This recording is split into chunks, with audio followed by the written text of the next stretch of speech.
All right. Hello, everyone. Welcome. It's great to see all of you here with us today. For those of you that don't know me, my name is Janet Lenahan, and I have the great privilege of serving as Dean of the Zarb School of Business, and we are really excited for today's event. You know, at Zarb, we talk a lot about innovation, right, and the importance of having an innovator's mindset. Right, and the importance, in fact, when you walk in our building, you see a quote that says, right, innovation is about, in business, to succeed, you have to make sure you obsolete yourself before someone else does, right? And today, our guest with us is not only a successful entrepreneur, he is truly embodies the essence of innovation. He's driving changes in an industry, and he's driving changes in a sport. And his impact will be lasting on both of those arenas. And so we are very happy that he's here with us today. Super thankful because he just sat in 2 hours of traffic to get out here today to turn around and go back to New York. So he's here for all of you. And I really encourage you all to take advantage of this opportunity and ask him questions because he's here to share his experiences, his insights, and his advice to all of us. Right, and many of you are also thinking about following his journey as an entrepreneur. One little bit of housekeeping, because we are live streaming this event, and I should say welcome to those watching on live stream. Please make sure we're going to have plenty of time for you to ask questions, but you need to have a microphone when you do, and so there'll be folks passing that around, so just be mindful, because otherwise the folks on the live stream can't hear you. And so without further ado, I'm going to turn it over to Coach Bjorneby. Some of you may know him as Professor Bjorneby, whatever we call him here at Hofstra. Wow, are we lucky that he's with us. His leadership and his support of our university has been terrific. And certainly in the business school, we are incredibly grateful that he is sharing his expertise with our students in the classroom every semester. So, PJ. Thank you. Well, first I want to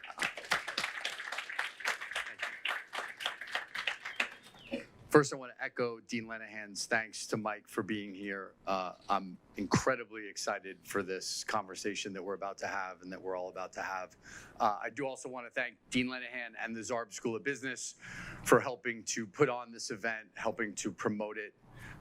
And we certainly feel very fortunate to have Mike here and be able to put something like this on such an incredible weekend for lacrosse and for the PLL.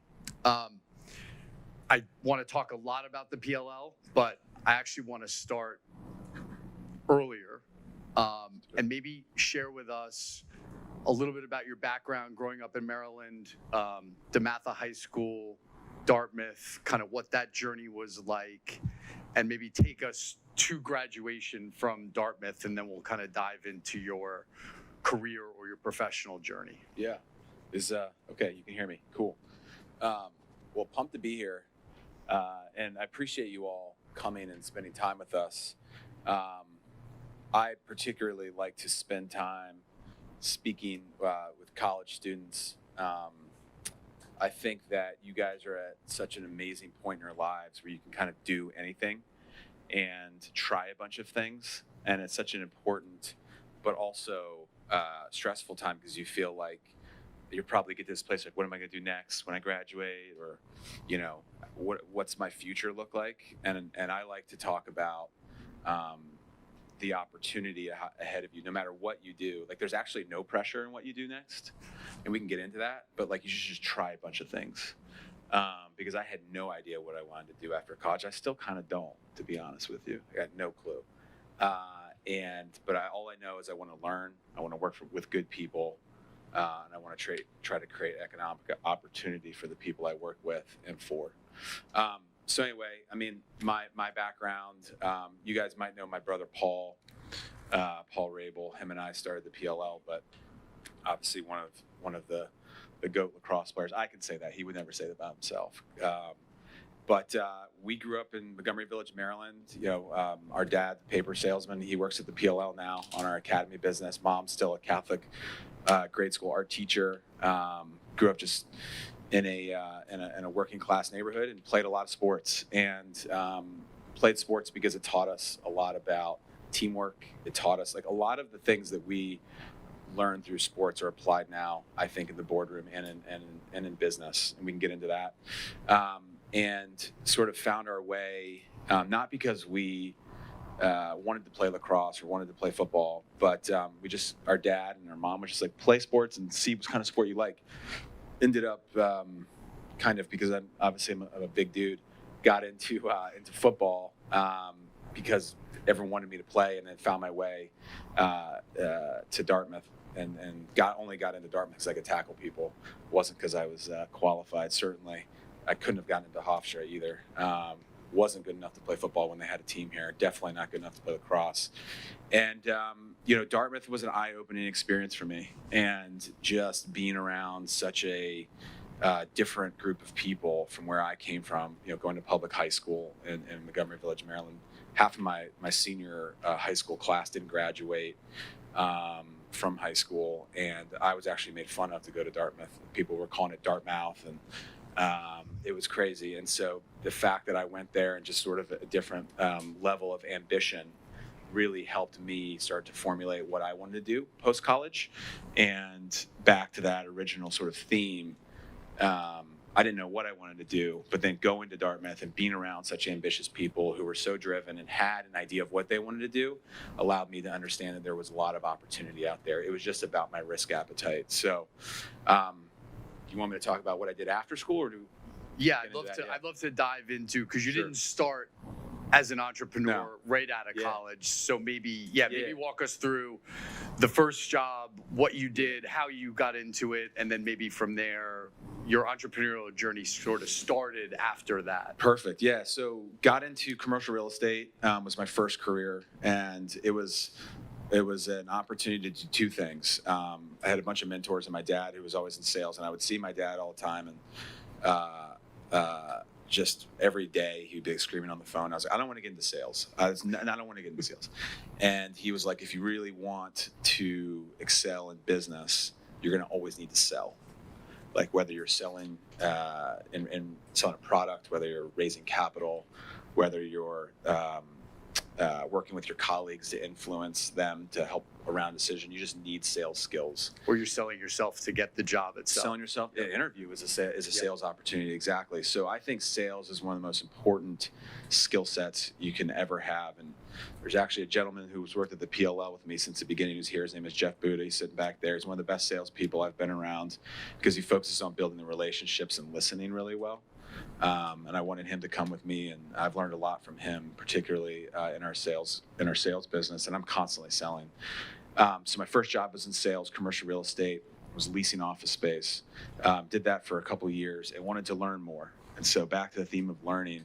And so then I got into the consulting practice. I applied for it, interviewed for it, got into the consulting practice at Jones Lang LaSalle, where you work with big Fortune 500 companies with their real estate portfolios, trying to either sell buildings, buy buildings, help them with their leasing strategy, helping them with overall portfolio management. And so that was an incredible experience, and built a lot of corporate hygiene and learned a lot about real estate finance, which was a good bedrock for me. So I had sales skills, I had some finance skills. Did that whole journey for about 5 years, and I really wanted to be in the business of ownership and owning something. And I saw this long ladder I had to climb, and honestly, probably a lot of ego, insecurity too, and was like, I don't have the patience to climb that ladder. I'm going to go try to build my own ladder. And so myself and my college roommate went out and started building gyms. So he was working in private equity. I was working in real estate, taking a real estate background, private equity background. We saw this gym model where you could open up fitness centers in towns of 10,000 people that didn't have a premium fitness experience. You could charge low rates, make it very flexible, and create like good returns for yourself and if you had investors. So we decided to go build a gym in Joppa, Maryland, which, if you're familiar with Baltimore, Maryland, is this little town right outside on Pulaski Highway called Joppa Town. And there's like 12,000 people there, and there wasn't a gym. And we were like, let's go build a $25 a month to month, 24/7, like high-end experience in this retail center. And we went out and tried to raise capital. We had to raise like $200,000 to build this center, this gym center. And we had like 3 friends, Paul, and we all kind of put it together. I remember I had all my savings at the time. It was like 40 grand. And I lived at home, so I saved up $40,000, and I was like, all right, all the money I saved, I'm just going to put into this gym, cut a check. I remember walking into the Bank of America in Baltimore at like 1 Pratt Street before I was going up to see one of our clients. And as I was leaving JLL to start this gym, and I was like, all right, here it goes. And I guess that's okay.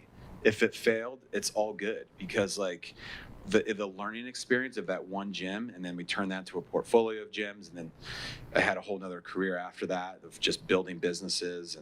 But like that moment, even if that didn't go well, because there were other gyms that didn't and we lost money on, it was the experience I learned. I learned about management, hiring, grassroots marketing, formal B2B marketing, accounting, investor relations, because we ended up going on and started in 9 other gyms and raising capital outside of our friend group, and ended up selling that as a portfolio. Then we got into the high-end fitness business like SoulCycle, and started a bunch of those in Boston and sold that. And then we started a lending company where we were doing small business loans for people like us who wanted to open up businesses, but we couldn't access capital. And so we went to Silicon Valley and raised money from some venture guys, and ended up getting that business got acquired, and we took it public, and it's called Funding Circle. And it was just an insane journey. And it just sort of kind of started following the path of what's next, where is there opportunity? And then the next opportunity after Funding Circle was looking at professional lacrosse and looking at all the blood, sweat, and tears of Paul and all these other amazing pros and people like Coach Tierney, who were involved in the pro game as a USA coach, and mentoring a lot of these guys, what they were putting into this amazing sport, and the story that was mistold and the stories that weren't told, and this great opportunity for the oldest sport in North America for us to take that and further commercialize it. And we saw that as an opportunity, and we've been doing that ever since. Incredible. There's a moment, a lot of us watched the documentary Fate of a Sport last night, and there's a moment in there where you say, and pardon my language, you're like, fuck that, let's fix this, when you're talking about professional lacrosse. Was it sort of an aha moment with you and Paul to decide to do that? Or was it the kind of thing that built and built and built over a while, over a period of time, and then you finally just said, we've been talking about this for a long time, let's do it? I think that it was that we were talking about helping and building professional lacrosse for a long time. Our goal was never to compete with the MLL, with the former league and all the other people that played and poured real capital and resources into that. I try to be very clear around, we tried to work with them in partnership. It was important for us to try to partner with them. I flew to Boston, I think 3 or 4 times, and met with their ownership out there, trying to strike a deal, putting a presentation together why Paul and I should be involved in the league. And I understand why they didn't take us seriously. Who was I? And Paul was a player, and what do you know about sports management? And I think you get to that place where you start doing it enough and telling that story that you want to build something, that all of a sudden you start believing your own story enough that you just keep pushing. And so we ended up in the place where if they weren't going to partner with us, we had no choice but to go head to head. And then we were able to find investors and sports executives who believed in our vision for it as well and wanted to be part of it. And so then you kind of get to the place where you're like, fuck it, let's go build something on our own. And I don't know if I would do it again, to be honest with you. It's been a journey. It's been rewarding, but it's also been really hard. And I'm grateful I got people like Jeff and Seth and yourself who help us at every hard turn. One of the interesting decisions that you made with the PLL, which looked a lot different than the MLL, was the tour-based model. Yeah. Maybe talk to us about that decision. Was that a no-brainer for you as you initially started to envision the league, or did you come around to that? And what do you see as the advantages of that for the league currently? Yeah, so the tour model, we didn't invent it, right? You have to give the credit to folks like NASCAR, the French family, or WWE, and what they've done the McMahons, of really building a sports property that is touring. What I like about that model, it was never a no-brainer, but what I like about that model is two things. It allows you to bring professional lacrosse to markets that maybe have never had it before, right? And so, for example, this year we did our All-Star game in Louisville, Kentucky. And from our database, we realized there was this pocket of fans, lacrosse fans in Louisville, Kentucky. And you can ask Coach, those fans were rabid. They loved pro lacrosse. They were so grateful we were there. And we were able to bring the best of the best, the all-stars, to that town and create this amazing experience. The mayor came out, and the people from the Kentucky Derby that were there celebrating it with us, and the players loved it, and the fans were super into it. That model of bringing the sport to non-hotbeds allows you to expand the game faster. Second piece is it's super capital efficient, right? And so in a world where in professional sports where it's really expensive, especially if you own it all, like we do, you own the player salaries, the travel, the accommodations, all the front office, all the equipment, like everything that goes into it, you need to be thoughtful about your capital, right? And so when you have a tour model, you are able to aggregate all your resources and all your people, bring them to one location and activate and play all those games in one location, like we're doing this weekend on Sunday and playing our semifinal games. First one will be on ABC, the second will be on ESPN Plus, here in one location. And it's not two locations where you would have to pay for two sets of travel, two sets of production, two sets of social media, digital media experiences. It's all in one location. So you're able to get a little more bang for your buck. And so that's allowed us to get more exposure in more markets, at a faster clip, which is also allowing us to be more efficient with our dollars, especially in the early parts of our business. And do you see, it's hard to predict the future, do you see this model continuing in perpetuity like NASCAR or Formula One, or do you see a scenario where you pivot to a more traditional city-based, not tour, but rather home and away type of league? Yeah, well, I think it could go both ways, and that's hopefully the $1 billion question for the players and for the team that works really hard, right? I think next year we're moved. So right now we have 8 teams. We started with 6. We have 8. We own all the teams, but they're independently managed by their GMs and coaches, and all of those go into Coach and his lacrosse product staff. But our focus really is on how do we continue to develop the fan base at a deeper level, at a more affinity level with the teams. What we find is that 60% of our fans right now are fans of the league, not the teams, which is like great. And we've built an awesome brand, but at the same time, like that's not traditional. People, you're not, if you're fans of the NBA, you're not like, oh, I love the NBA. You're like, I love the Knicks, right? So nobody says that, but no one says the Knicks. Maybe, yeah. This is live streamed and recorded. We won't go there. Look, and so we're doing this next year where our teams who aren't associated with cities right now are going to have ties to home markets. So each weekend, each team will have a home stand weekend where they're based on where their home city or home market is. They'll have a big doubleheader weekend. There'll be a big celebration in that town. We're going to be building youth presence at the rec and town level around there. We're going to be putting fan bases together and organizers and committees in these cities and start to build local roots in addition to the tour model. So we're sort of moving to this hybrid model. And then, the big question is the big decision, which we're spending a lot of time on right now is, do we think about selling teams to owners, or do we continue to own it all and continue to scale the business? And whether you sell teams to owners in a tour-based model or not, like that can still work. Like the model can still work. It's more of like, how do we think about team ownership and creating the best ecosystem for driving the most attention, driving the most commercial opportunity. And that's a really hard challenge, a fun one, but spend a lot of cycles on that right now. Yeah, I can imagine. I want to shift gears a little bit. The conversation so far has been a lot about the PLL as a lacrosse organization, and maybe just talk a little bit more generically about entrepreneurship and starting a company and building a business. Sure.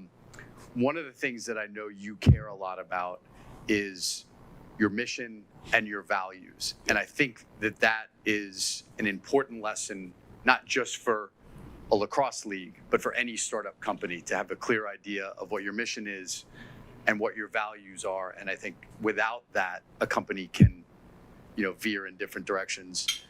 I know you feel strongly about mission and values. Maybe just talk about the mission and values of the PLL, why you think they're important, how they, how you set them and how they infiltrate the culture of the organization. Yeah. I mean, I think it's, I learned this when I was working in tech, is that when you're, and this applies to plenty of people, like, Coach T and the men's lacrosse program here, I'm sure has a set of principles or values you stick to, right? It's like forms of religion, like Catholicism has the 10 Commandments, and that's what you go back to. And so it's nothing bespoke or unique to me, but I think it's a great foundation and a place where you can go to when things get really hard, right? So, but you also need that lofty mission statement. Like, what are you actually trying to achieve? And so we want, obviously we run a pro lacrosse league, but we also want to be, really pushing the envelope. And so our mission statement is to trailblaze the future of professional sports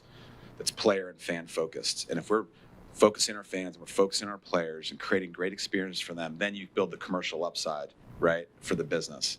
But we want to be trailblazing. We want to be taking risks. We want to push the envelope. And so that's like our calling card as a company. And then your values really are like, that's how you like manage the craziness of building a business, or it's how you manage your life almost. And I know people at our company make fun of me because I talk about our values so much, and I'll like hear them like, operate like an owner, and it's one of our values. And I'm like, I know, yeah, but like I'm constantly going back to it, right? And it's stay grounded, really like be grounded no matter if it's high or if it's low, which I have to tell myself all the time because I'll get really high, I'll get really low based on something. And in an events business, it's crazy. You just like we're dealing with weather today. We're doing this really cool thing in the Lower East Side with Kevin Durant boardroom, and it's like weather, like it's gonna like start thunderstorming during it. And we've been planning this thing for a year, and you just have to stay grounded. You have to plan around it, right? Think critically. Like there's so many decisions that are made all the time. That are you thinking about the details? Are you in the details? Like details matter. Encourage creativity. End of the day, in the sports business, people copy each other. If you have an awesome idea, if you do something different, people start copying you. And we've been copied a lot because we're trailblazing, but you have to encourage that creativity to keep coming up with new ideas. So we always say, insane ideas or the best ideas are all good, and I want anyone in the company to come up with those. Persevere through the noise. It's hard, right? It is hard building any business, and so you have to persevere through that noise. Operate like an owner. I said that earlier, but it's like everyone in our league, our players, our staff, we all have ownership in the league. We all have stock options. And so when you own something, you just do a little bit more. I remember the first gym, I talked to you guys about that. The first gym I owned, on weekends, I would drive up from my parents' house I lived at to Joppa, Maryland, and I would sweep the floors because I didn't want it to be clean. That's the number one complaint of gym members is a dirty gym. No one wants to go to a dirty gym. So I would go in there on weekends and clean. I remember on Saturday nights, this guy would walk in there with dirty Timberland boots and it'd be mud, and I had to clean up every Saturday. But that's what I did because I owned it. So how do we still have that mentality? And the last one's be helpful. You find that not all people are actually genuinely helpful. And you see our team and how helpful they are because and you can get a lot more scale out of people if you have a helpful mindset. And so, we always stick to those things. I could give you a million more examples that go to all those values, but it's really important for us to come back to those. So just to summarize, stay grounded, think critically, encourage creativity, persevere through the noise, operate like an owner, be helpful. Yep. How long did it take you to come up with those? No, because I mean, they're great, and they seem to encompass a lot of how you would want employees to act. I spent, when you start building businesses, you just start thinking of these things that matter to you. So some of it was instinctual, but I was on Amtrak, and I was in the cafe car. Paul and I always sit in the cafe car so we can sit across from each other and have our computers out and talk. And it was a whole Amtrak ride. And I was just like building this deck and talking to Paul. And I was like, we got to build these. We got to get these right. We got to get these right. And it was a 4.5 hour Amtrak ride before we even launched the league. So that's where we did it. Yeah. It's awesome. The league's grown quite a bit.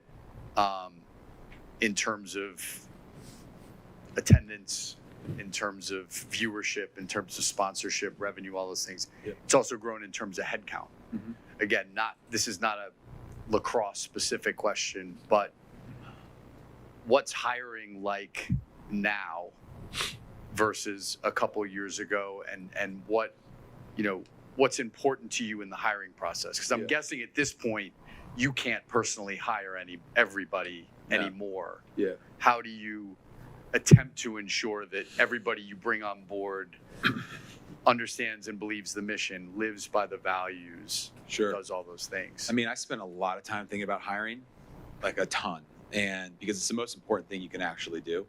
And as all of you, I'm sure you're asking that question to start seeding those thoughts with you guys, whether you're taking internships or eventually taking your first stab at a job and a career. We try to do a couple things. There's a really good book that I model our hiring training off of called Who, that talks about how to be quantitative about hiring, and making sure that you're stripping out bias from the hiring team. I can't hire everyone, to your point, but what I can do is I can create two sets of criteria. First is anyone at the company has to have these involatile traits. You have to be, have a certain level of grind and work ethic. You have to have a certain level of intellect and horsepower. You have to have examples of how you've been creative before, and you have to get along with other people, and you have to have integrity. And that's table stakes for working at the PLL. And then it goes into job specific. So if you're a salesperson, or if you're, an art director, what do you need to do in that job, and what are the key characteristics? And that lives in a scorecard. And so the hiring manager has to stick to and grade on the company, and then also based on the job. And so that's a really good practice that I've taken from the last couple of businesses I've been at that I believe in. And then there's a second piece that we've done that we've really tried to get strong around, because what I want to do, and I actually believe this, is that collaborative debate and diverse thought leads to the best decisions. And so what I don't want to get to is groupthink, and it's hard not to at times, because you need to make fast decisions.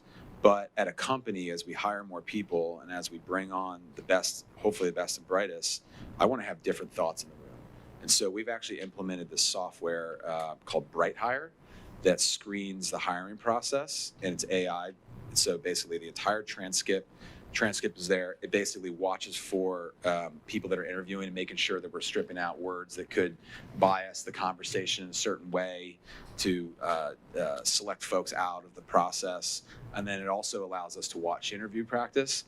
And so you can move through interview. If you watch an interview, like, man, that's not what we're looking for. Let's not waste this person's time anymore. Or if let's fast track that, was great. Or for the interviewer, hey, that's not how we interview at the PLL. It's not how we represent ourselves. Don't ask those questions. We're getting sharper on that. So that's like the second piece of what we do. So a scorecard, it's like AI driven recordings of these interviews. And the last piece is I try my best. I can't do it anymore. But I've tried to do a quick call with everyone we hire. I used to put them through crazy practices, like Jeff. When I first met Jeff, he was our first sales person that we hired, and I really, we grind, and so I asked him. He was like, "Hey, I'm in LA," and we had some office in LA at the time. It was in El Segundo, and he was like, "Hey, I'd love to come by and see you." I was like, "I'm pretty busy this week, but you can come by on Sunday if you want. And I'll be in the office." And I wanted big time to him, yeah. And he showed up Sunday at 1:00 in a suit, and it was hot. And he was ready to get after it, even though it was on his family vacation. I don't do that as much anymore. But I think that early days, you got to set the tone. And you also want to sort of test people and to see if they have what it takes, at least to be at a company that's ambitious, and it's you got to really find those test areas. That's great. At this point, I realize I've been hogging the question. We're just getting warmed up, man. We can keep going. For about 25 minutes. I'd love to open it up if there are any questions in the audience for Mike. Just wait for a mic. Yeah, Trevor, just wait for a microphone. There we go.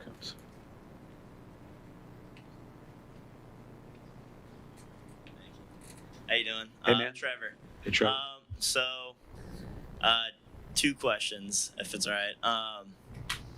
So as the league is growing so fast, do you guys think if it's right, is to expand to another team, or is it is expanding to another team too much right now? I don't that's is an expansion too much for the league? I'm basically asking you.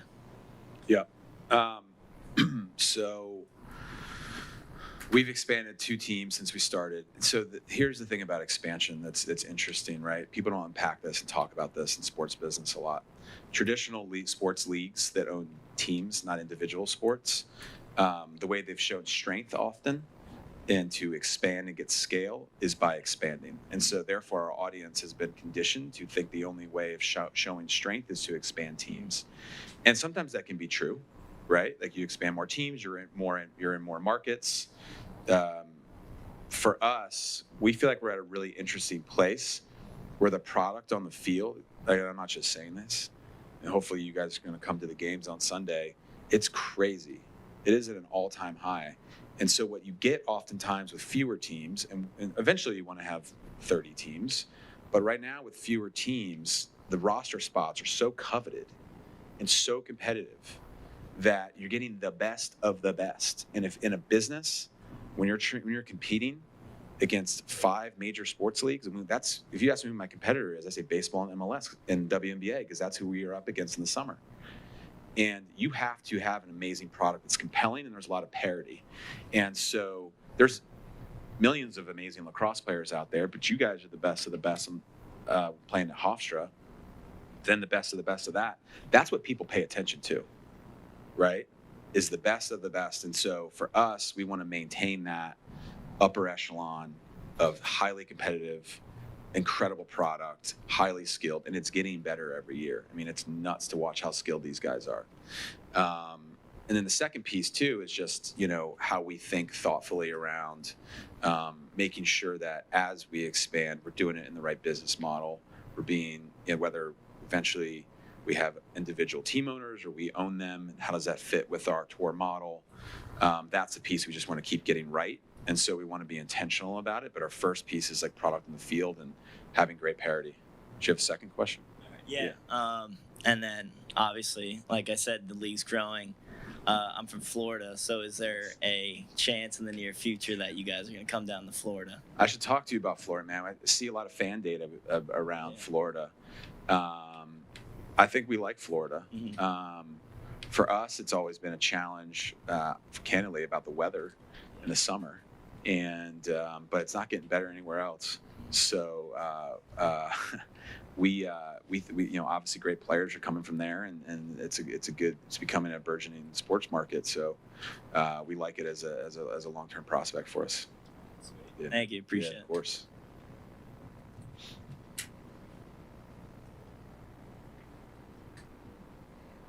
My name's Athena. Hey, Tina. I was just wondering what it's been like working with your brother. Yeah. Did you guys butt heads at any point? Would you have been able to do what you've done without that support and help from him? Is that your sister? Yeah. You guys think about starting a business together? We started a business in high school together. Awesome. That we What's did it called? For a little bit. We were the face painting twins. Amazing. Yeah. I love that. I could you. probably learn a lot from both of you, seriously. And Paul could too, definitely.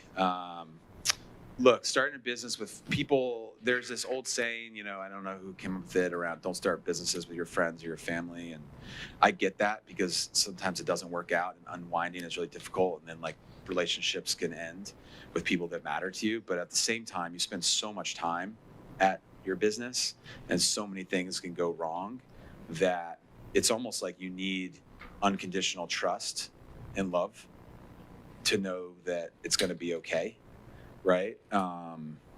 That's kind of the best way I can describe it, right? Like building a business with my brother, are there times we fight? Yeah. You can ask Coach T. He's probably had to break him up a couple times.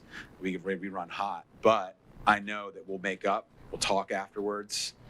He knows I'm not going to screw him over, and the same thing. And a lot of other co-founders jockeying for position, go behind each other's back with the board.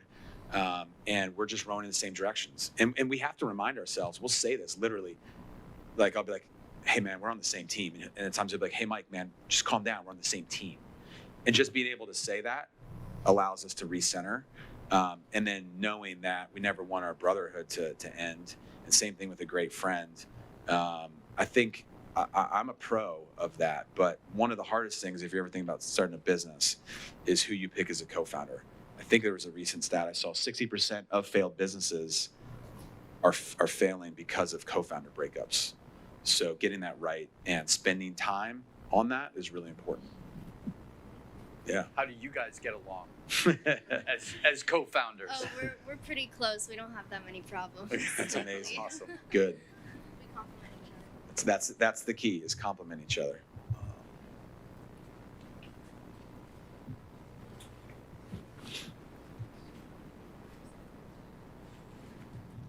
Hi, my name is Marcia. I'm Hi, a Marcia. management major, and my question is on how you build your data to produce the product in like different states. Do you use your data from like a lot of purchases to come to the games, or like people's favorite player from your league? Great question. We would love to probably learn a lot from you on data management. First party data to us is like one of the most important things we can possibly be spending time on and resourcing. So we have a pretty good data science team that we've developed, and we're building our data science practice. And if you think about why data is important, it really sits at the center of a lot of decisions we're making. So like Louisville, Kentucky was based on first party data of a bunch of emails that we've gathered over the last 5 years, and then being able to map and tie those email addresses over time to the zip codes they are in, right? And then being like, wow, we have a bunch of people who are subscribed to PLL and live in these certain zip codes, and they're in Louisville. What's going on there, right? So that helped us inform our decision about going to All-Star game. And then to your question around where are we getting those inputs, a lot of those inputs are coming from whether it's transactions online, buying our data, buying our jerseys and merchandise, going to games, purchasing tickets, interacting on social media, entering sweepstakes, spending time in our app. We spend a lot of resources in our app, and that's kind of like where we intake a lot of data and then get smarter on data. So we'll ask questions to our fans over time to understand their affinity and then serve them the type of content and information they actually want, right? So if you're a fan of the Redwoods, well, I want to know that, even if you've downloaded our app. And so over time, I'm following your journey. I'm asking you questions. And I don't want to be serving you a ton of content from the Cannons. I want to make sure I'm giving you Redwood content, so you're getting that exclusive feed. Your feed's better. It's more curated to you, and you're spending your time wisely, right? So everything we're doing is really about how do we get smarter on our fans and making sure that the data we're bringing in allows us to create a better experience for them. Quick follow-on to that. Are you able to see from your media partner who's watching and where they're watching? Is that another input to Totally. where you tour and where you focus your time and energy? It's part of the reason why we bring Jeff everywhere. He's our ESPN whisperer. But a lot of that data is so powerful, especially as they go more direct to consumer. Typically, linear television. Like our game on ABC this week on Sunday, a third party rates that. So, even though ABC is owned by Disney, a third party will create the ratings, Nielsen, and then they'll send that information a few days later.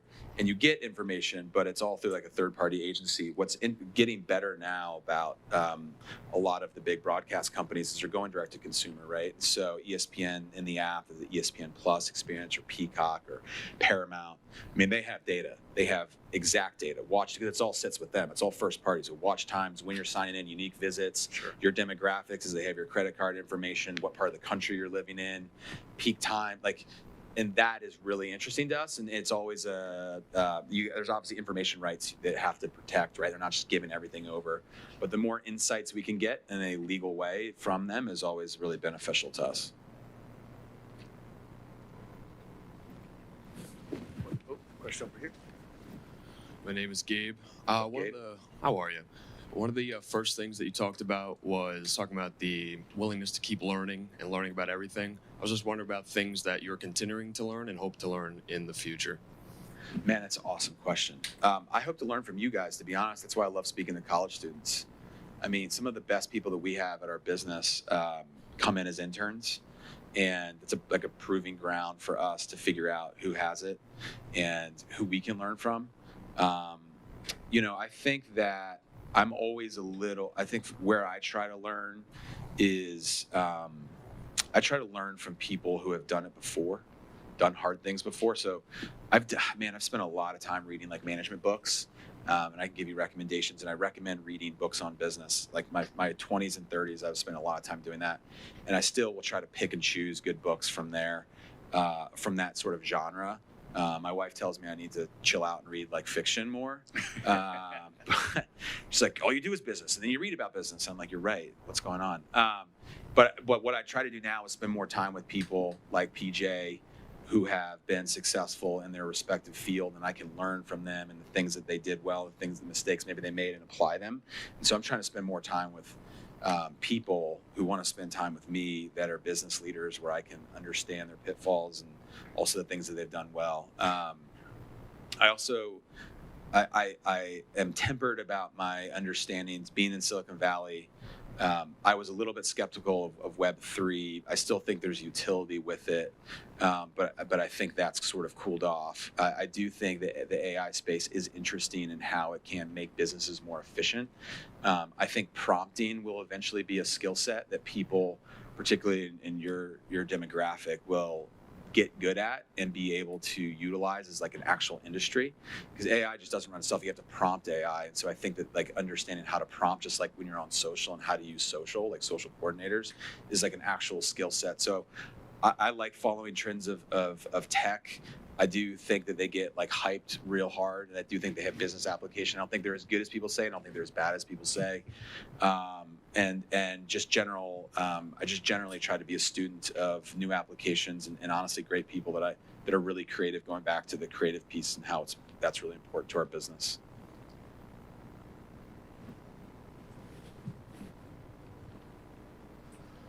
Hey Mike, my name's Sam. What's up, thank Sam? you for speaking with us today. I know you dealt with a lot of hardships and challenges throughout the process of creating the league. What would you say was the biggest challenge that you faced, and how'd you overcome it? Man, people ask this, and then you start like going through your brain of all the different times, of all the different hardships. What's the biggest one?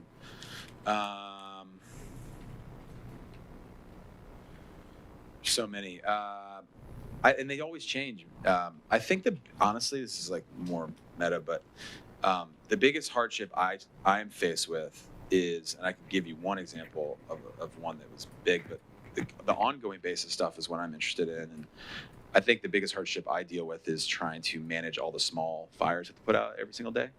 So every single day there's another fire that pops up, or a couple, right? And how do I, as a leader, try to stay even keel about that? I'm an emotional leader. I wear my emotions on my sleeve too much, probably, and I've been given that feedback, which is important to try to stay more stoic. But at the same time, I think that's what also makes me human. So I try to balance like not being too reactive in moments. So my biggest challenge is not letting those like fires I have to put out drive me too crazy, and then also allow me to handle them and try to be more cool and calm, and realize that it's actually all good. It's like, we're building a business that's really important to the entire ecosystem of everyone that's involved, but life is also bigger than that. And it's about connection and the people you spend time with, and building a community and family, and trying to find your own happiness. And so trying to put that in perspective, I think, has allowed me to be a little calmer. To your question, though, what was the biggest challenge? It was probably, honestly, COVID. And yeah, like you saw the stuff in the documentary, but COVID, and going to our second year of the league, and we're in the middle of doing another fundraise, and just the world generally shutting down, and having to build a bubble and protocol and understand the vaccination world and what was going on in the social climate. That was just super challenging, and really stressful. And I just remember times just like being like, I can't believe this is like actually real. Like, am I actually living in this world? Like, is this actually happening while I'm building this business? But what I went to was, if we get through this, we'll be stronger because of it, right? And trying to just go back to that mindset of getting stronger if we get through this. and then leaning on, my brother and really other smart people at our company to help us get there. Yes, sir. One over here. Yeah. What's up, man? Hello, my name is Noah. I'm going to watch my words right now because I don't want to make enemies to a room full of lacrosse fans. Sure. But lacrosse has been around for way longer than basketball. And I feel like its presence in the sports sphere isn't as known as like basketball, baseballs, and whatnot. So when you're looking at markets to attract to as like a growing brand, are you looking for like families who already are into lacrosse that don't know about the PLL, or are you trying to attract fans who don't know about lacrosse? Is that sort of which segment you're looking towards right now? It's honestly, it's all of the above, man. It's a really good question. So, lacrosse is an amazing sport. For a couple of reasons. And I played, so I'm a little biased. But lacrosse, created by the native people of Canada. It was a game to honor the creator. It wasn't a game to win or lose. It was literally a game to honor the creator who was providing resources to the Haudenosaunee. And we have Haudenosaunee players in our league. Our 2020 MVP is Ed Williams of the Seneca Nation. And we do land acknowledgements. It's really important for us to talk about the roots of the game and understand that it's actually a game that was bigger than what it is today and has more meaning and depth. And going back to that, it gives you good perspective on life in general, right? And that's one thing we really try to spend a lot of time on. There's a YouTube series we put together called Roots, about the sport, and we edited and produced it, and it lives on YouTube, and it's on our PLL channel. I recommend looking at it. It talks about the roots of the sport, both the men's and women's game, tying it back to the native people. To answer your question, which is actually a really good marketing question, it has to be both, right, for it to really grow. Like you're talking about the NBA. Playing it, I'm biased. Like, it's a beautiful game. It's the ultimate team game. You can see teams, like if you look at the Atlas, they are stacked with superpowers. Like some of the best, they should be playing this weekend in the semifinals in the top 4 teams in the league. Instead, they could barely put a product out there last week, unfortunately. And because they don't have the team connection, they don't have the locker room together yet. And they got to figure that out. And so I love sports that are really about team, because life's about a team, right? It truly is. And getting along, figuring out, things that balance each other. And so for me, I think it starts with that as a product. And then as go and get into your question around the marketing piece, it has to be obviously our core fans, our core audience who knows lacrosse. You can't ignore that audience. That's your bread and butter. But then we have to do and bring the sport to new communities, to new fans, and help them and educate them and lower the barrier of the sport for them. The thing that lacrosse has going against it, it's not like basketball or soccer, is there is an equipment element to it, which is an expensive piece of equipment that shouldn't be as expensive as it is, but we're working on that. One of the things that, Paul and I got our sticks handed to us from our neighbors that didn't want to play anymore growing up in Maryland, right? And we always go back to those roots. We would have never played if the Stroh-Snyders didn't give us their old equipment. And to me, it's like Paul, we're going back to that. So I was talking about street lacrosse. If the weather holds up, we're going to have it. But this weekend or today, we're launching with Boardroom and Kevin Durant, who's an investor in the PLL, a new version of the sport called street lacrosse, where you play the tennis ball, you play with any stick, you set up any goal, and it's just like it's pickup lacrosse, and you're just running up and down, and it's the same format as sixes, which is the Olympic format. So you score a goal, the other team picks it up, and you just run back and forth, and you're just playing it. We want lacrosse to be everywhere, and then we're bringing in partners of ours, Bronx Lacrosse, Harlem Lacrosse, City Lax, to compete against each other in this open run. And we hope to continue to replicate that and invest in that and bring it to new communities so more people can keep playing. And so that's a long-winded answer to saying it's everyone. We have to be driving that. We have to be pushing those initiatives, and we have to be working with our partners to provide those types of resources. And we're lucky to have Boardroom as a partner in helping us do that at Kevin Durant's court in Lower East Side. Can I piggyback one, Matt? I'd love for you to ask a question next. Yeah. As you talk about growing the game, boys lacrosse, men's lacrosse is one of the fastest growing sports girls or women's lacrosse is growing just as quickly, if not more quickly. Any thoughts, plans, ideas about getting involved in the women's game, whether it's a league that looks like the PLL or more grassroots effort? Yeah, we have a brand that we've been developing called Unleashed, which is basically a media company that covers women's lacrosse, and then also an event company that runs women's lacrosse camps and clinics. We have incredible relationships. Some of the women from Athletes Unlimited, which is like a holding company for professional women's sports, some of those women are coming to Street Lacrosse today. They come to our games. Often we host them, spend a lot of time working with them and understanding what they're up to. I think that we want to do more in women's lacrosse, particularly at the youth level. We want to do it in partnership with the pro women. We want to understand what Athletes Unlimited long-term plans are, and we want to be able to do it right if we do it. Sure. That's super important. And doing it right takes a lot of action, thought, resources. And so we are constantly having conversations with the Athletes Unlimited and figuring out the youth space too, so we can start to build that base. I'd say it's something that's really interesting to us, and we want to continue to do it in partnership with the players. Awesome. All right. Sorry, Matt, go ahead. Hey, Mike. My name's Matt. This one might be a bit lacrosse specific, but can you share your thoughts on Lyle Thompson's decision to play box in Canada this summer? And I know Paul shared that one of the reasons he was most excited for the MLL merger was to get Lyle. Yeah. And have you noticed a change in viewership or merchandise sales because of it? It's a good question, man. You're like a reporter. This is supposed to. This was Canadian too. Yeah, I was going to say box. Yeah. It's supposed to be a friendly, man. Go talk to Coach T about this. No, I mean, look, ultimately players are, we don't have a business of players, and so obviously I think there would be fans that would like to watch Lyle play. He's a great player.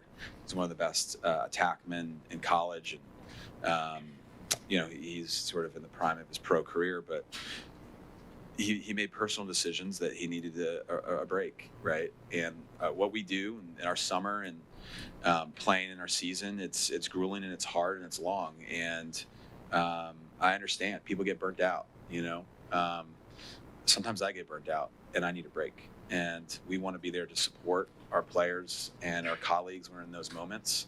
And I don't view it as him deciding to play box and not PLL. I view it as him wanting to focus on himself, spend time with his family, and then we're going to be there to support him. And if he comes back, then that's great. And if he doesn't, he's still a friend of ours and a great player, and we'll continue to root for him.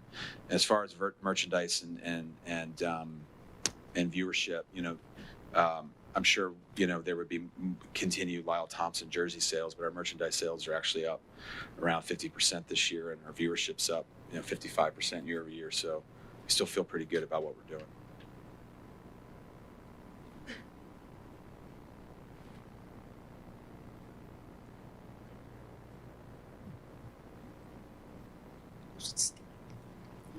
Not standing up.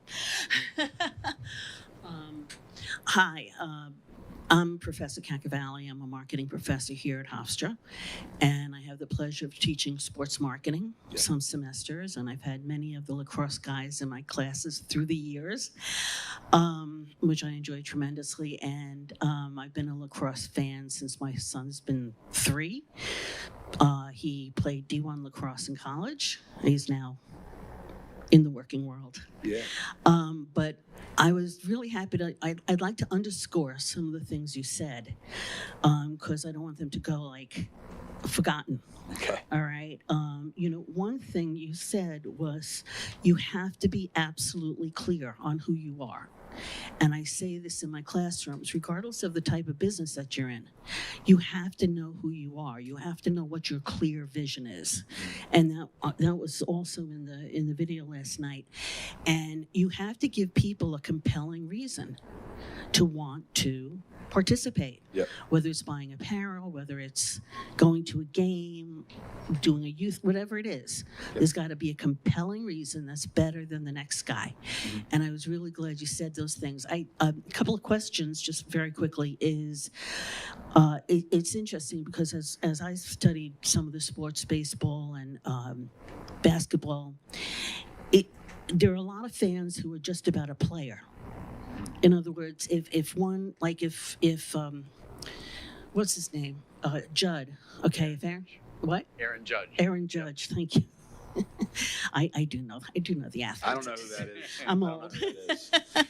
Okay, so if Aaron Judge switched teams, Okay. theoretically, or what's been written in articles about sport is, and that's going to be a whole fan base that's going to want to watch Aaron Judge. They don't care about the Yankees; they care about him. Yankees. Okay. Yeah. Same thing in basketball. So I was wondering if you've experienced any of that. Definitely. Yeah, and if there's any particular athletes. And then my second question is, since if it's okay if I go on, Go, yeah.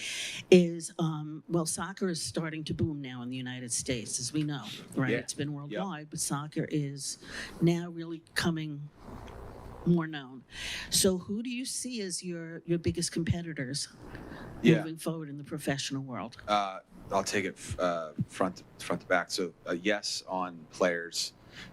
So I think that the macro piece is that for us, one of the reasons why we decided to do teams that weren't based in cities was the tour-based model. The other thing I didn't mention, and I'm glad you brought it up, is that accessibility and understanding of players is at an all-time high previously over the last decade, and that's mostly because of social media utility and players now having grown up with social media, right? So they're utilizing it. Fans can feel like they understand the players more. They don't just see them play on the court of the field.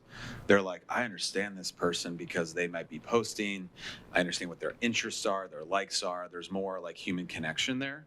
And that leads to people being fans of the players oftentimes, just as much as they're a fan of the team or where the team's based.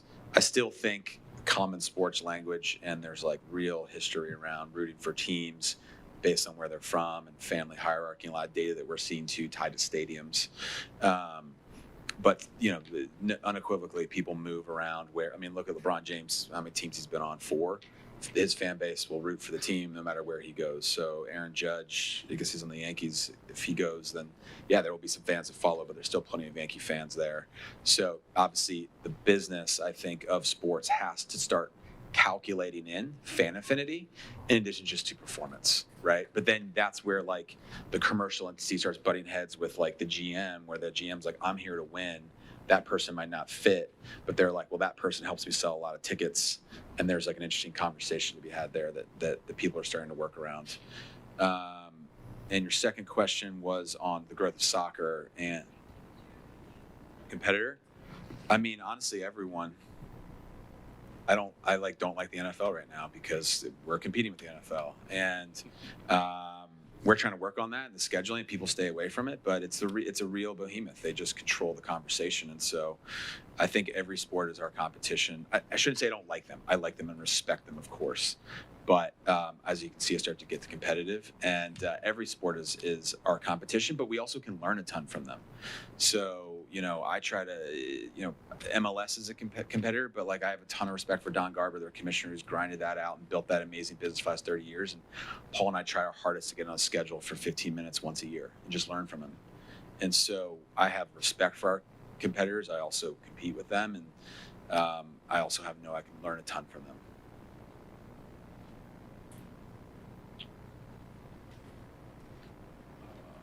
Oh, there we go. Right here.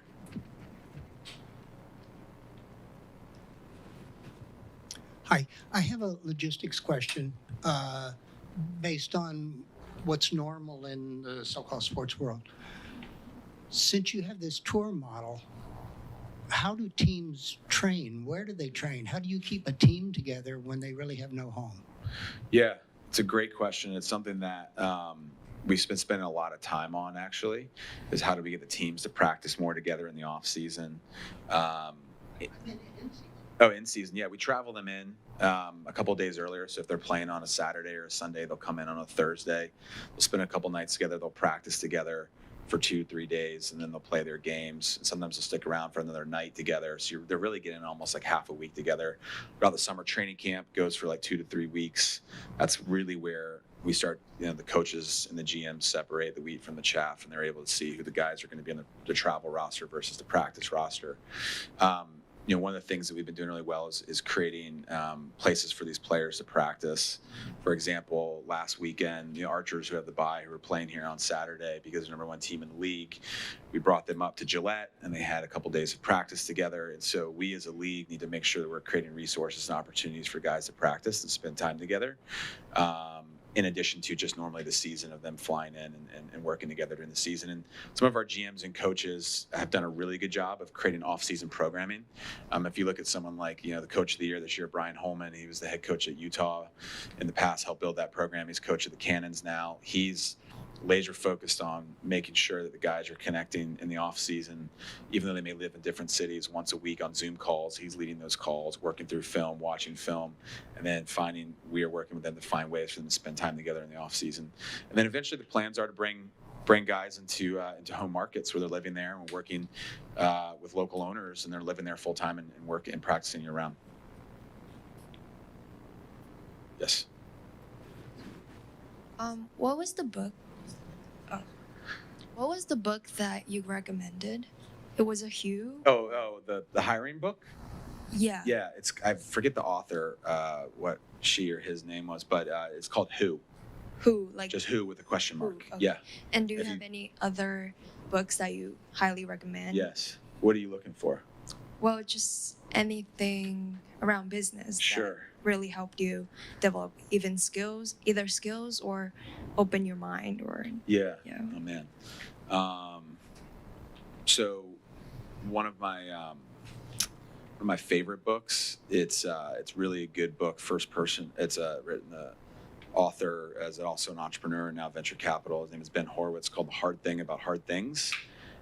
Yeah, and he basically walks you through him building a company, and he's super honest about it. And I just had a lot of respect for that, because I feel like a lot of times I read books and they're just chest beating exercises, and he talks about the wins and the losses and hiring practices and how he had to think about pivoting his company and selling it and IPOing it, what that was like, and the stress on his family. And I appreciate his honesty, but there's also like really good learnings because he takes you through building a business and his own business and early stages of the internet boom. So I like that book. If you really want to get into like management and like some like nerd out a little bit, there's Andy Grove is known as he used to be the CEO of Intel. There's a book called High Output Management that's like I really like. It's written in the 80s, but it's really good and it really goes into like the philosophy of being like a KPI or OKR driven manager and holding people to a high standard and managing through challenging times and then also excellent times, which is a whole different set of skills. So I recommend that from a management perspective. I've been very patient. Thank you. Hi, I'm Shannon. Hey. So the head of the CAA is quoted saying that it's impossible to start a professional league. So how did you get around like your own doubt and like people have really high risk aversion? So how did you like convince people to take the risk and like take the jump? Yeah. Wow. How did I? Well, I think it starts with your own. So risk aversion. And then just convincing people to jump in. I think so. Starting with risk aversion, I would recommend that everyone take a little bit of risk, and then risk appetite is also not. It's like easy to sometimes say you want to take risk, but understanding where you're from and the personal constraints and obligations you have, sometimes it's not that easy. I was really fortunate that I lived in my parents' house for 4 years after college, and I commuted in on the Red Line from Shady Grove to Washington, D.C. every day for an hour and saved money. So I took that risk. I didn't take that money and say, hey, this is going to be my nest egg. I took that money and put into a business. Now, that might not be for everyone. I don't recommend that. But I was fortunate to have parents who let me live at home rent-free. So I realized that's like a place of privilege that allowed me to take that jump and be an entrepreneur. But at the same time, I still took a big risk and put all my money where my mouth was, right? So I would say, like, don't worry about necessarily starting your own company unless you have an idea you're really passionate about. Just join something where you can learn a lot. because honestly, your 20s, even into your early 30s, it just doesn't really matter about building the wealth accumulation. Don't let social or thinking about being the next Mark Zuckerberg or like that just doesn't matter. Like what matters is building these skill sets, this network of people you want to be around that are like great to work with, you're learning from, and you're inspired by. And what that's going to allow you to do is then all of a sudden have a base of if you do have a good idea or you want to build something, you have a foundation of skills that you can build upon. And so that getting that skill set and that learning, you don't need to be an investment banker at Goldman Sachs. You can join a startup and you'll learn more than an investment banker at Goldman Sachs by just like having to learn marketing, accounting, investor relations, sales, and then all of a sudden you have a baseline of foundation for business that you can take and do your own thing or join another company to be really valuable to. And then as far as convincing people, I just try to be really honest. And what I always try to do is just talk about the risks first. So put that on the table. And if you're not comfortable, all good. Here are the risks. Here's the upside. And here's what we're going to go try to achieve. And, here's the type of person I want joining us to take those risks with me. And then you kind of get to a place where you both choose if you want to be in business together, right? And to me, that's been, I think, people see that I'm honest. People or try to be honest, and people see that we're ambitious, and then they decide if that meets their investment profile, if they want to join for the journey. Take one more, and then we can do one. There was one guy, maybe two. I'll be fast. Okay. Or do we have to shut it down? Okay. I don't want to miss that guy back there. We're okay. Yeah, we're okay. If you're okay. Yeah, I'm good. good. I'm good. I just had a question about the overlap between the PLL and the NLL seasons, and what's your thoughts on potentially another merger with the NLL or potentially creating your own indoor league? Because past couple of years, there's been some teams that have started the season without certain players that are usually on their roster, like the Chaos with Burn and all of their guys. I just want to know what your thoughts on if you were potentially putting together a merger with them or creating your own league. Yeah, it's a good question, man. Look, right now our business is lacrosse, but that doesn't mean we have to own every single discipline. Box lacrosse it's like, if I think about racing, it's not like F1's like, I got to buy IndyCar. It's a different business. If you play box, it's not the same as field. Field is what's played in college. Field is what's sort of like is our business right now in America, and box is a different format. It's just a different game. Yeah, there's like you're still playing and scoring goals and using a stick, but it's different equipment. It's different number of players in the field. And so I have a lot of respect for what those guys do and that league. And, we don't need to go and try to merge with them. We're like building our own business. And, I think eventually we want to build it big enough where guys can make the decision just to play in the PLL. If they want to play in that too, then we have that discussion. We need to expand our schedule over time, but for me, it's a different discipline. It allows more guys to make more money if they decide and they're good enough to play in both. Because again, they're different skills, and we don't really spend a lot of time thinking about we got to merge it. Honestly, just because we're really focused on the PLL right now.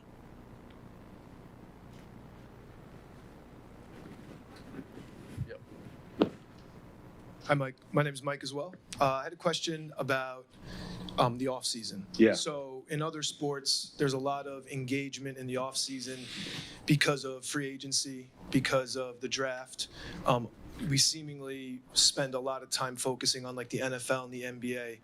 Outside of the season, it's like a second season, so to speak. Do you see any value in those type of things within lacrosse, the movement of players and people being interested in getting on Twitter or X, whatever they're calling it, and talking about those things? Have there been any bits of data that come back that show now with players moving teams this last year with you guys implementing free agency that that's a benefit or bringing in more attention? 100%. Absolutely. Yes. I think we've created a free agency environment where our GMs and coaches are making decisions within their own allocated resources and trying to, create long-term vision for their teams. And that player movement does drive tons of conversation. Like you're saying, it creates a second season. I think, and look, because it was the last season was the first time that we've had a true off season that wasn't league driven, it was driven at the team level. Yeah, you did see Twitter pop off, and you saw more conversation than we've ever had, and that allowed for us to continue in that 365 way. I'm slowly, I got to work with Paul on this because he's a lacrosse expert and work with coach, but I kind of want to go after and slaying the sacred cow of the draft, and I want to look at things differently. To be honest with you, I want to look at like how do we potentially get younger with our draft, start buying rights when guys are still in high school, and GMs getting more aggressive that way. So I think the college draft's obviously important, but with NIL opening up, I think it's a great opportunity for players maybe to, based on where and how we evolve our business, to look at being able to reap the benefits of professional sports earlier in their careers, and obviously that's a big conversation too. A lot of guys in gray polos just sat up when you said potentially buying, drafting high school and college players. Yeah. There's a lot to work out through that, but I like to try to think that way. I want to close. Obviously, we're in a room of primarily college students. What advice do you have for this group of people as they navigate their college career, they start to move out into the professional world? What would you tell them? Not necessarily about entrepreneurship specifically, but just about starting a career. What should they be focused on? What should they be trying to achieve in the early part of their career journey? Yeah, I mean, obviously, every single person, whether you're an educator or a student in this room, is probably highly ambitious, and you'll never lose that ambition. And I'd say, just like I tell myself this every day, so I got to take my own dog food here, but. Let the air out of the tire a little bit, relieve the pressure a little bit. It's all good. It's going to be okay. So I tell myself that every day. And because you're already ambitious. You're going to be driving hard. But don't apply too much pressure on yourself early, because it's all about learning. I'd say that I already told you to try to just get as much skill accumulation as possible. I'd say decide. There's a book that is an incredible book, and I tried to build a business around it and couldn't figure it out, called What Color is Your Parachute? And what that book allows you to do is take a bunch of classes, or allows you to answer a bunch of questions, and it's like a kind of guided journey to then align what your interests are to certain careers. And what that will do is that'll make you happier, hopefully, if you can find an interest of yours in life that also has a career path. And I think that's really important, right? For me, it's about, like I said, spending time with people that are smarter than me. I get to do that every day. Spending time with people that I care about, because we spend a lot of hours at work, more hours at work than I do in my own bed. And being able to create economic opportunity. And, hopefully one day my son, if he wants to come home and live at home after school, I have a home for him, and it can be rent-free like my parents did for me, right? And so I want to be able to create that type of opportunity for my family. And so putting myself in a position where there's economic opportunity and upside is important. And I got through that by spending a lot of time on what my values are and working in different places. So if you want, read What Color is Your Parachute. Think about the values that you have personally, and just go learn a bunch of things. And then I'd say be willing to work really hard if you want to work and try to create economic opportunity for yourself, because you got to put in the work if you really want it, and it's not going to be handed to you. So that's my real. Mike, thank you so much for your time. This has been incredible.